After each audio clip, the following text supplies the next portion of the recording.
Have you ever found yourself scrolling endlessly on social media, feeling more anxious the longer you stay online? Maybe you've noticed the constant need to check notifications, reread posts, or overthink every comment.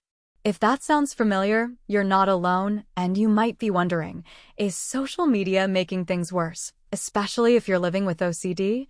In today's video, we're diving deep into that question. We'll explore how the fast-paced, validation-hungry world of social media interacts with the obsessive thoughts and compulsive behaviors that define OCD. This isn't just about screen time, it's about how these platforms may be silently intensifying struggles that are already hard to deal with. So grab a drink, get comfortable, and let's unpack the complex relationship between OCD and the online world we live in today. Have you ever thought about how your feed might be affecting your peace of mind? The need to present an idealized version of oneself can be draining for anyone, but for someone with OCD, it becomes an all-consuming task. Social media can act as a stage where every post, comment, and picture is analyzed through a magnifying glass. The thought of being judged or misunderstood can trigger a cascade of obsessive thoughts. This is especially common for people who have themes of perfectionism in their OCD, where even the smallest perceived flaw can spiral into overwhelming anxiety. And here's the paradox. While we may believe that presenting a polished, perfect online persona will reduce judgment, it actually fuels the cycle. When we portray something that doesn't match reality, it creates a gap between how we feel inside and how we appear outside. The more we try to close that gap with perfection, the more anxiety it generates, because we fear that others might see the imperfection we are so desperately trying to hide. For those with OCD, the anxiety caused by social media's idealized perfection is much more intense. They might obsess over whether they look the right way, whether their captions are smart or witty enough, or whether they come across as cool or liked enough. This drives them to constantly check their posts, scroll through comments, and sometimes even delete things, only to re-upload them later with changes, only to repeat the cycle again. Another aspect of social media that plays a significant role in OCD is the fear of missing out, better known as FOMO.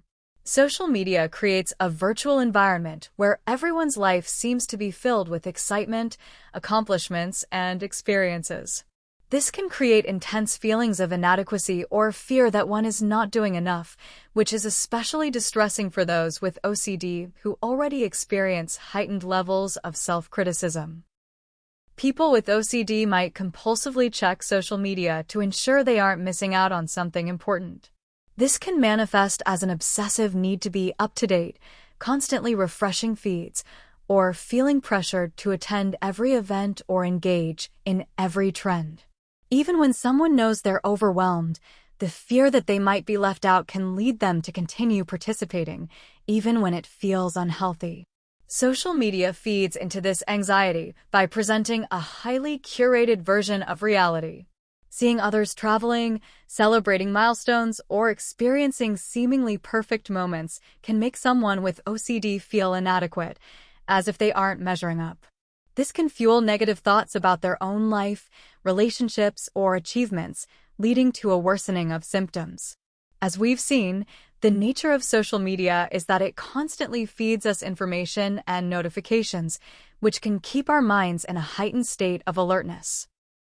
This is particularly dangerous for those with OCD, as it creates a constant cycle of anxiety and reassurance seeking.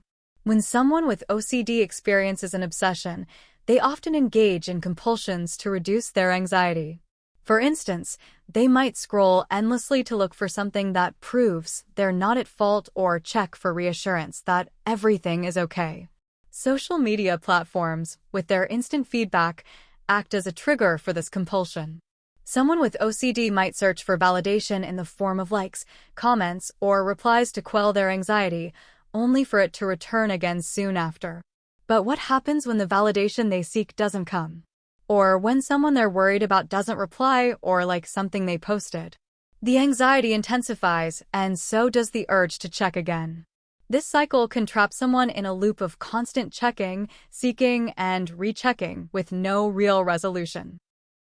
The compulsion only serves to reinforce the obsession and makes it harder to break free. So, what can you do to manage this? How can you break free from the grip that social media and OCD can have on your mental health? Here are a few strategies that can help. 1. Set time limits. One of the first steps is to set clear boundaries on your social media use. You can do this by using apps or built-in features on your phone to limit your screen time. Setting these boundaries can help reduce the constant exposure to triggers and prevent compulsive checking. 2. Practice mindfulness. Mindfulness techniques can help you ground yourself in the present moment and reduce the compulsive urge to check. When you find yourself feeling overwhelmed or triggered by a post, take a few deep breaths, notice how you feel in the moment, and try to redirect your attention elsewhere. 3. Seek support from a therapist. If social media is significantly affecting your OCD symptoms, it might be helpful to speak with a therapist who specializes in OCD or anxiety disorders. Cognitive behavioral therapy, CBT, particularly exposure and response prevention, ERP, is highly effective in helping individuals manage OCD. 4. Limit comparison. Social media can lead to constant comparisons between yourself and others. Practice actively limiting this. Remind yourself that what you see online is often a curated version of reality, and it doesn't reflect the full picture of someone's life. 5. Engage in offline activities. Try to spend more time engaging in activities that don't involve social media, whether that's exercising, reading a book, or spending time with loved ones. Reconnecting with real-life experiences can help take your mind off digital pressure. 6. Unfollow or mute triggering accounts. If certain accounts or pages are consistently triggering your OCD, don't hesitate to unfollow or mute them.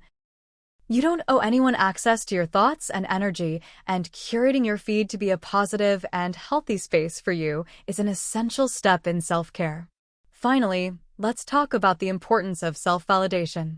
People with OCD often rely on external reassurance to feel at ease. Social media feeds into this by offering immediate feedback in the form of likes, comments, and shares. However, the problem is that this reassurance doesn't last. It's like a temporary fix that doesn't actually address the underlying issue. What can be more helpful is learning how to self-validate, acknowledging your thoughts and feelings without needing others to affirm them. This doesn't mean you have to shut out others entirely, but it does mean that you learn to trust your own judgment and self-worth without relying on constant digital validation. To sum it up, social media can indeed have a profound impact on individuals with OCD. The constant engagement, validation seeking, and comparison can amplify the symptoms, creating a cycle of anxiety and obsession. But by setting boundaries, practicing mindfulness, and seeking support when necessary, it's possible to regain control. Remember, social media doesn't define your worth. Your value is not determined by how many likes you get or how perfect your online persona appears. You are enough as you are, imperfections and all. So take a step back. Give yourself permission to disconnect. Find peace in the offline world. You deserve it. Disclaimer.